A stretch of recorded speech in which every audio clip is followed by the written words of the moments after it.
안녕하세요. 함께 읽는 영화 혜경입니다. 어벤져스 멤버 중에 짠하지 않은 멤버가 없지만 그 중에서도 가장 짠내나는 캐릭터 천둥의 신 토르가 4편 토르 러브 앤 썬더로 돌아왔습니다. 제목부터 본격적으로 사랑과 토르의 사랑에 대해 이야기하겠다고 선언한 이번 편, 저는 기대와 걱정을 함께 안고 토르 러브 앤 썬더를 봤습니다.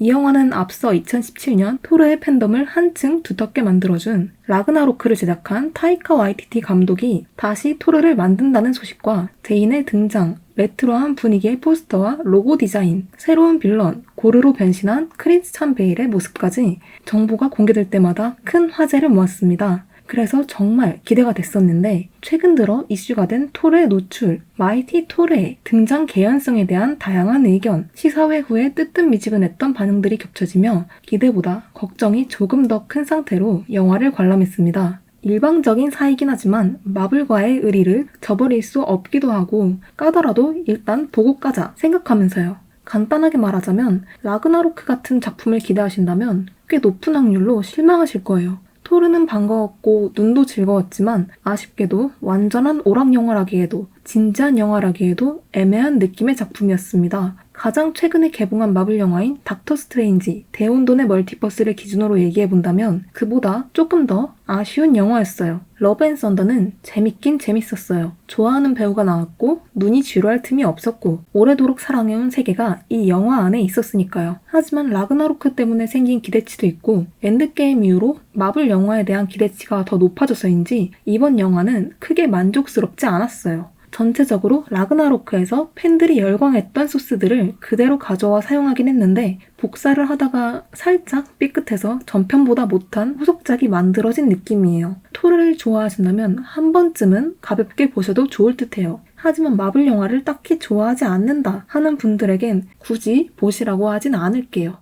러브 앤 썬더의 장점은 크게 세 가지가 있어요. 토르와 발키리, 제인을 볼 수 있다. 크리스찬 베일의 새로운 빌런 연기를 볼 수 있다. 때깔이 곱다. 정도가 있어요. 아쉬웠던 점으로는 웃긴데 애매하게 웃긴다. 알만한 이야기인데 급커브를 이상하게 튼다. 캐릭터가 아쉽게 표현되었다. 정도가 있을 것 같아요. 하나씩 이야기해볼게요.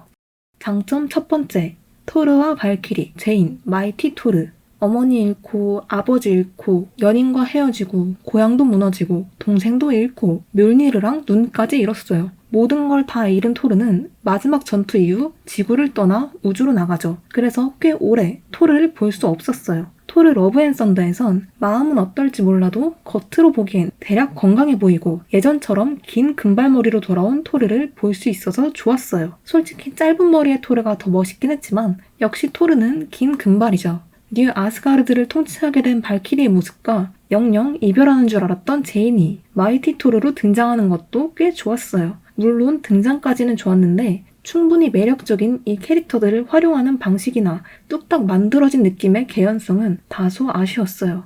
장점 두 번째, 크리스찬 베일의 빌런 연기. 크리스찬 베일은 이 영화에서 신들을 저주하게 된 새로운 빌런 고르를 연기합니다. 개인적으론 배우가 누구인지 한눈에 알아보기 힘들 만큼 강렬한 비주얼과 엄청난 포스를 지닌 이 캐릭터 덕분에 영화가 이만큼이라도 살아났다고 생각해요. 어둠과 그림자를 이용하는 빌런이라는 설정에 맞게 꾸며진 배경들의 분위기가 정말 인상 깊었고 그는 빌런과 은근 잘 맞는 운명인가 하는 생각이 들 만큼 캐릭터가 정말 매력적이었어요. 고르가 등장할 때마다 영화의 색이 바뀌는 느낌이 들 만큼 그의 존재감이 엄청납니다. 배트맨으로 크리스찬 베일을 기억하시는 분들에겐 이번 영화에서 그의 이미지가 정말 낯설고 새롭게 다가올 거예요.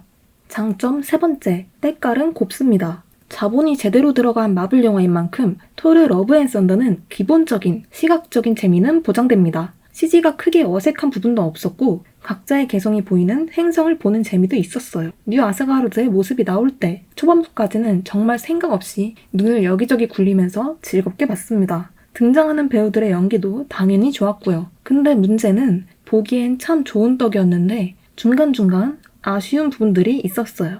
아쉬웠던 점 첫 번째, 웃긴데 애매하게 웃겨요. 개인적으로 타이카 와이티티 감독하면 가장 먼저 떠오르는 이미지가 재미있는 사람이거든요. B급인 듯 아닌 듯한 농담들과 억지로 웃음을 유발하지 않고 너무 우습지 않은 개그 코드가 이 감독님의 최대 강점이라고 생각해요. 근데 아쉽게도 러브 앤 썬더에선 그 개그가 조금 통하지 않았던 것 같아요.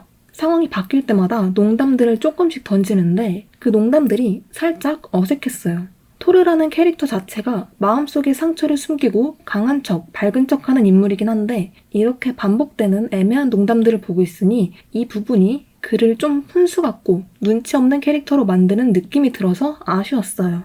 아쉬웠던 점 두 번째는 전체적으로 알만한 이야기인데 이상한 방향으로 급커브를 트는 느낌이 들었다는 점이에요. 어느 정도 예상이 가는 이야기 자체가 나쁘다고 말할 순 없어요. 마블 영화를 봐온 관객들이 원하는 결말의 결이 분명히 존재하고 정해진 이야기의 흐름, 성공 공식을 굳이 거스를 필요는 없으니까요. 하지만 아쉬웠던 건 이렇게 무난하게 흘러가던 이야기 중간에 튀는 설정들이 몇 가지 있었다는 거예요. 스포가 있어서 자세히 말하진 못하지만 갑자기 힘을 이렇게 사용한다고 싶었던 순간들이 있었어요. 사랑이라는 감정과 관련된 인물들을 약점으로 이용해서 답답한 고구마 전기를 하는 것보단 좋았지만 취향에 따라 개연성이 없다고 느끼는 분들도 있을 거라 생각해요. 마지막으로 아쉬웠던 건 캐릭터를 표현하고 사용하는 방법이 영 만족스럽지 않았다는 점이에요. 우리가 지금껏 봐온 토르, 발키리, 제인이라는 캐릭터의 이미지가 있잖아요. 충분히 매력적인 이 캐릭터들이 러브 앤 썬더에선 크게 매력적으로 다가오지 않아요. 토르는 조금 더 웃기게 변했을 뿐이고 발키리는 특유의 단단함과 무게감이 오히려 줄었어요. 발키리가 이 상황에서 이렇게 무심하다고 싶은 순간들도 있었고요. 새로운 캐릭터들을 넣으면서 무작정 세대 교체를 시도하기보단 차라리 발키리 같은 캐릭터들을 조금 더 살리면서 변화를 주는 것도 좋을 것 같아요. 이번 작품에서 발키리의 캐릭터는 정말 아쉬웠어요. 토르는 라그나로크와 인피니티 워를 거치며 이제 제대로 한 자리 하는 신이 되나 싶었는데 이번 편에선 오히려 그 멋짐이 조금 깎여나간 것 같아요. 그리고 제인의 등장은 반갑기도 했고 또 아쉬웠어요. 사실 토르에게 남은 인연이 뉴 아스가르드와 가오게를 제외하곤 제인밖에 없어서 제인과의 이야기를 한 번 더 하는 것 자체가 이상하진 않은데 왠지 제인이 토르 이야기의 흐름에 있어 지금 꼭 필요해서 나왔다기보단 세대가 바뀌면서 애매하게 걸쳐져 있던 포지션을 정리하기 위해 등장한 느낌이 들기도 했어요. 엔드게임 이후에 공개된 마블 영화들을 보면 1세대 히어로들과의 이별, 새로운 세계관의 도입부를 담고 있는데 슬프게도 새로운 세계관과 캐릭터를 담은 영화들 중에서는 크게 감명을 받은 영화가 없어요. 열린 마음으로 보고 싶긴 한데 정말 상상 이상으로 뻗쳐나가는 세계관을 보며 이거 어디까지 가는 건가 궁금증이 들기도 하고 걱정이 되기도 해요. 하지만 언젠가 이렇게 조금씩 만들어진 새로운 세계관과 캐릭터들이 빛나는 날이 오지 않을까 행복 회로를 풀로 돌리며 저는 또 마블 영화를 보러 영화관으로 갈 것 같습니다. 여기서 더 많이 나빠지지만 않으면 말이에요. 마지막으로 토르, 러브 앤 썬더를 보고 함께 볼만한 영화로는 아메리칸 사이코를 추천할게요. 너무 뜬금없긴 하지만 이번 영화에서 강력한 빌런 연기를 보여준 크리스찬 베일의 제대로 된 빌런, 말 그대로 미친놈 연기를 제대로 볼 수 있는 영화라서 함께 추천드릴게요. 저는 8월 말까지 조금 긴 휴가를 갖고 9월 초에 새로운 리뷰와 함께 다시 돌아올게요. 리뷰 글들은 천천히 꾸준히 업로드할 예정이니 잊지 마시고 함께 해주시면 좋겠어요. 오늘도 제 리뷰를 함께 해주셔서 감사합니다.